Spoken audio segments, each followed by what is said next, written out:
number one, we haven't talked about the NBA today, but this is the first Yield segment since the Brooklyn trade. And they coming off a good win. I forget who they played, but Kevin Durant had like 42 points. It was ridiculous. They played Orlando.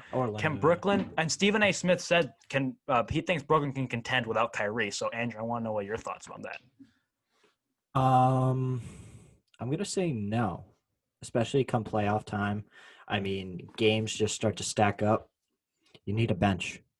It's proven you need a bench. You need some bench scoring, and I mean, you can really ask Landry Shamet to get you 15 points a game? No. I'm going to say no as well. They don't have any depth. They traded their entire team away, their entire future away. Yeah, this season, I don't know. I can't see. Those guys are going to have – so Harden and Durant in that game on Saturday scored or assisted on 107 points. Yep.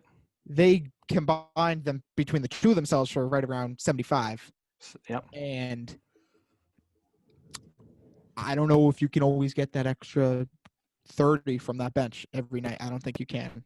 Joe Harris had 20-something points in that game. You're not getting 20 from Joe Harris every game. You're not getting 42 from KD every game. If you're not putting up, if KD and Harden aren't combining for 60, if they're 60 is the minimum for them to even be. They need video game numbers. I don't think they can. They can't do it every night.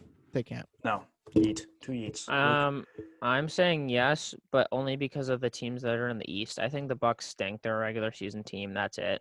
The Sixers also are weirdly good this year, but I just don't. They start off good. They always start off good, and then the rest of the team that are in the playoff spots, like the Pacers, Knicks, Cavs, Hawks, those are all just random teams that are been off to good hot starts, and then teams that you would expect to be in the playoffs, the Heat and the Raptors, just stink, and they're just bad teams overall, in my opinion.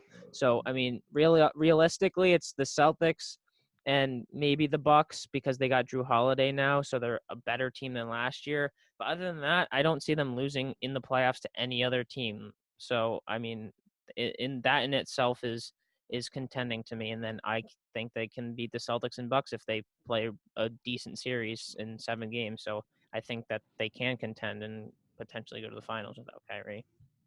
Oh yes, I'm gonna say yes too, for a different reason. I think we underestimate the power of a player giving a hoot, and James Harden did not give a hoot in Houston. That is true.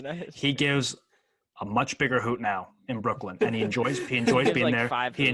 He enjoys playing with KD. I think it's more the fact that he knows he's playing with greatness, and he knows that when they play together, when they play well, they can win. Now, the lack of bench, that's an issue because they're going to find themselves in a lot of close games because of that lack of depth on their bench. Yeah, they were close with Orlando. They're going to find themselves in a lot of close games, but the fact that Harden cares and he wants to be there, I think is going to elevate his play. I think they can still win, but it's going to be the odds are against them just because they're going to be dealing with a lot of close games, and they're probably going to have to take load management because they're playing close to 40 minutes a game carrying this team. You can't do that every night. You can't play 40 minutes a game.